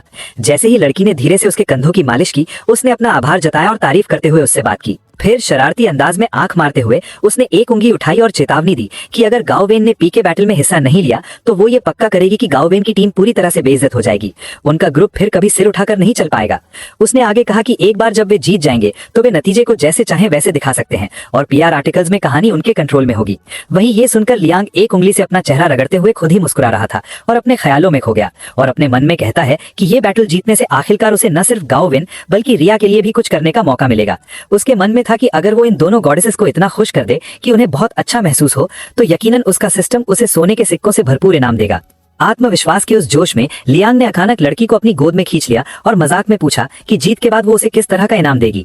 वहीं ये सुनकर वो लड़की शर्मिंदा और असहज लग रही थी और उसे रुकने के लिए कहती है कि लोग देख रहे थे, लेकिन लियांग चाओ ने बस दरवाजे की तरफ देखा और उसकी चिंता को नजरअंदाज कर दिया। उससे कहा कि ये कंपनी उन दोनों की है, अगर दूसरे देखना चाहते हैं तो देखने दो, उनके पास छिपाने के लिए कुछ नहीं है। वहीं दरवाजे के बाहर दो लड़कियां सच में सब कुछ होते हुए देख रही थी और चुपचाप दीवार के पीछे छिपी हुई थी। अंदर वापस आकर लियांग झुका और लड़की से कहा कि उसे जीतने की अपनी सारी कोशिशों के बाद वो चाहता था कि दुनिया को पता चले कि वो उसकी है। वहीं ये कहकर वो बहुत शर्मा रहा था। उसके चेहरे पर पसीने की बूंदें थी, लेकिन एक संतुष्ट मुस्कान बनी हुई थी। वो अपने मन में कहता है कि वो उसके सिम्प सिस्टम में पहली जरूरी टारगेट थी और उसकी वजह से उसकी नेटवर्थ पहले ही दोगुनी हो गई थी। वहीं उस लड़की ने उसे और कसकर पकड़ते हुए उसने उससे आखिरी बात पूछी कि क्या उसे पाना मुश्किल था। वहीं ये सुनकर लियांग वो जोर से हंसा और साफ तौर पर उस ताकत का मजा ले रहा था जो उसे लगता था कि उसने कमाई है। वहीं सीन स्विफ्ट होता है और ठीक उसी पल जेम्स के सामने स्क्रीन पर कई नोटिफिकेशन चमकने लगे। उनमें से एक ने उसका ध्यान खींचा। उसने बताया कि लू शुई आधिकारिक तौर पर रिग्रेट लेवल डेवलपमेंट रोस्टर में शामिल हो गई है। सिस्टम ने उसे उकसाया कि वो उसे हर बात पर इतना पछतावा करवाए कि पीछे मुड़ने का कोई रास्ता न बचे। वहीं ये पढ़कर हीरो खुद को शिकायत करने से रोक नहीं पाया और नए टारगेट का अचानक जुड़ना और बढ़ी हुई मुश्किल एक साथ बहुत ज्यादा लग रही थी। जेम्स ने सिस्टम से अपनी निराशा जाहिर की। इसके बाद में वो अपने ऑफिस में खिड़की के सामने सोच विचार वाले अंदाज में खड़ा था। वो मन ही मन बड़बड़ाए बिना नहीं रह सका। वो कहता है कि सिस्टम हमेशा उसके रास्ते में अजीब मिशन टारगेट डालता रहता था और उनमें से कोई भी उसकी पसंद से मेल नहीं खाता था। ये उस तरह की औरतें नहीं थी जिन्हें वो आमतौर पर पाना चाहता था। जैसे कि सिस्टम सुन रहा हो, उसने सख्ती से जवाब दिया, लेकिन तभी एक लाल चेतावनी नोटिफिकेशन आया जो उसे सिस्टम की बदनामी करने के लिए सजा दे रहा था और सिस्टम ने उसका इनाम आधा कर दिया गया और उसके बैलेंस से तुरंत 666 युआन काट लिए गए। उसने मन ही मन सोचा कि सिस्टम कितना कंजूस है, लेकिन उतनी ही तेजी से एक और मैसेज आया। उसने दावा किया कि क्योंकि उसने इतना घमंड से काम किया था, इसलिए सिस्टम के नियमों के अनुसार उसे इनाम मिलना चाहिए और इस बार सिस्टम ने उसे 6666 युआन दिए। जेम्स सिस्टम के उल्टे सीधे लॉजिक से पूरी तरह हैरान था और उसने सवाल किया कि वो किस तरह के उल्टे पुल्टे सेटअप से निपट रहा है। तभी किसी ने उसके ऑफिस के दरवाजे पर दस्तक दी। हीरो, जो अब अपनी डेस्क पर बैठा था, उसने आने वाले को अंदर बुलाया। देखते हैं कि ये रिया थी, जिसने विनम्रता से पूछा कि क्या वो उससे थोड़ी देर बात कर सकती है, जिस पर जेम्स ने उसे इजाजत दी और वो उसकी डेस्क के सामने बैठ गई। अजीब लेकिन सच्चे लहजे में उसने उसे खुद को साबित करने का मौका देने के लिए उसका शुक्रिया अदा किया। जेम्स ने उसके फॉर्मल लहजे को नजरअंदाज किया और उसे खुलकर बोलने के लिए प्रोत्साहित किया। बस उसे इसी की जरूरत थी। बस रिया के चेहरे पर दृढ़ संकल्प की चमक आ गई। रिया ने ऐलान किया कि इस बार वो किसी और पर निर्भर हुए बिना सिर्फ अपनी काबिलियत से अपने विरोधी को हराएगी। जेम्स ने चुपचाप उसे देखा। उसके अंदर की आग और पक्के इरादे को देखकर हैरान था। उसे उससे इस तरह के जुनून की उम्मीद नहीं थी। वहीं जेम्स रिया से कहता है कि क्या तुमने हार के नतीजों के बारे में सोचा है? जैसे ही जेम्स ने सवाल पूछा, जेम्स ने मन ही मन सोचा कि वो साफ तौर पर ऐसी इंसान थी जिससे उसके करियर की महत्वाकांक्षाओं के जरिए ही बात करनी चाहिए। ठीक उसी समय एक छोटे से नोटिफिकेशन ने उसे बताया कि उसने 300 युआन कमाए हैं। वही जेम्स अपने मन में कहता है कि मेंगशी पहले ही उसके लिए इनकम जनरेट कर रही थी। उसने सिस्टम बैलेंस पर नजर डाली, मानते हुए कि वो कितनी कुशल थी। फिर आत्मविश्वास भरी मुस्कान के साथ उसने तय किया कि अब अपनी रणनीति को तेज करने का समय आ गया है। उसकी नजर में हर फीमेल लीड असल में एक चलता फिरता एटीएम थी। अगर सब कुछ प्लान के मुताबिक होता है तो वो अपना सपना जी सकता था, बिना कुछ किए पैसे कमा सकता था, जल्दी रिटायर हो सकता था और एक लापरवाह जिंदगी जी सकता था। वहीं दूसरी ओर रिया ने उसकी अचानक आई मुस्कान को देखा और सोचे बिना नहीं रह सकी कि वो इस तरह क्यों मुस्कुरा रहा था। बिना किसी चेतावनी के जेम्स अपनी सीट से खड़ा हुआ और अपना पहले वाला सवाल दोहराया, अगर तुम हार गई तो क्या करोगी?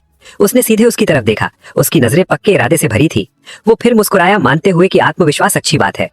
जेम्स ने रिया से कहा कि वो उसकी पी के लड़ाई को ध्यान से देखेगा और जब उसकी बारी आएगी तो वो पीछे नहीं हटेगा। वहीं ये सुनकर रिया की आंखों में आग लग गई। उसने टीम को लीड करने और कंपनी के लिए गौरव लाने का वादा किया। उसके जवाब से संतुष्ट होकर जेम्स ने सिर हिलाया और कहा कि अगर वो पीके जीत जाती है तो वो उसे तुरंत बी रैंक से एस रैंक में प्रमोट कर देगा। वहीं ये सुनकर रिया अपने पैरों पर खड़ी हो गई। उसके हाथ पक्के इरादे के साथ कसकर बंधे हुए थे। उसने वादा किया कि वो उसे निराश नहीं करेगी। वहीं सीन लैंग चाओ पर शिफ्ट हुआ, जो सिम्प टाइकून सिस्टम वाला उसका प्रतिद्वंदी था और अपने ऑफिस में बैठा था। उसने अपने फोन पर एक नया टास्क नोटिफिकेशन देखा। उत्सुक होकर उसने लॉग इन बटन पर टैप किया और हम देखते हैं कि उसके फोन पर मेंगशी की डिटेल्स, नाम, उम्र, हाइट, वजन और अट्रैक्टिवनेस रेटिंग के साथ एक प्रोफाइल पॉपअप हुई। वो खुद से बड़बड़ाया, सोच रहा था कि मेंगशी कौन है। तभी उसकी स्क्रीन पर एक और सिस्टम मैसेज आया जिसमें एक डेली मिशन दिया गया था। उसका टास्क मेंगशी की कॉन्टैक्ट इन्फो हासिल करना और उसे वीचैट पर ऐड करना था और उसे इनाम में 50,000 युआन मिलना था। साथ ही 50,000 युआन का एक छिपा हुआ बोनस भी था अगर वो कोई खास प्लॉट ट्रिगर करता है। लेकिन अगर वो फेल होता है तो वो शियो के साथ 5 फेवरेबिलिटी पॉइंट्स खो देता है। ये देखकर उसने गुस्से में सिस्टम को कोसा, क्योंकि उसे ये पसंद नहीं आया कि एक नए टारगेट के साथ फेल होने से उसके अतीत के किसी व्यक्ति के साथ उसकी स्थिति पर असर पड़ेगा। फिर भी उसने जल्दी ही खुद को संभाला और उसे शक था कि मेंगशी डुओजीन मीडिया के जेम्स से जरूर जुड़ी होगी, खासकर इसलिए क्योंकि हाल ही में उसके ज्यादातर टारगेट का उससे कोई ना कोई कनेक्शन था। बिना समय बर्बाद किए उसने गुजू नाम के कॉन्टैक्ट को कॉल किया और उससे मेंगशी का बैकग्राउंड चेक करने के लिए कहा और बताया कि वो शायद जेम्स के करीबी साथियों में से एक है। लेकिन फिर उसने अपना मन बदल लिया कि वो जेम्स के आसपास की सभी जानी मानी महिलाओं पर एक पूरी रिपोर्ट चाहता था, जिस पर गुजू ने तुरंत जवाब दिया कि प्रति प्रोफाइल 10,000 युआन की कीमत बताई और बंडल पर डिस्काउंट भी उपलब्ध था, जिस पर लियांग ने जरा भी हिचकिचाया नहीं। उसने ऑफर बढ़ाकर 15,000 प्रति व्यक्ति कर दिया और उन्हें स्पीड को प्राथमिकता देने का आदेश दिया, जिसके लिए गुजू तुरंत मान गया और 2 घंटे के अंदर डिलीवरी का वादा किया, जिस पर लियांग ने उनकी एफिशिएंसी की तारीफ की और संतुष्ट होकर बैठ गया। इस बीच डुओजीन मीडिया में हमारा हीरो जेम्स अपनी कुर्सी पर संतुष्टि भरी नजर से बैठा था। वो सोच रहा था कि ऐसी जिंदगी जीना कितना बढ़िया है जहां सिर्फ लेटे लेटे पैसे कमाए जा सकते हैं।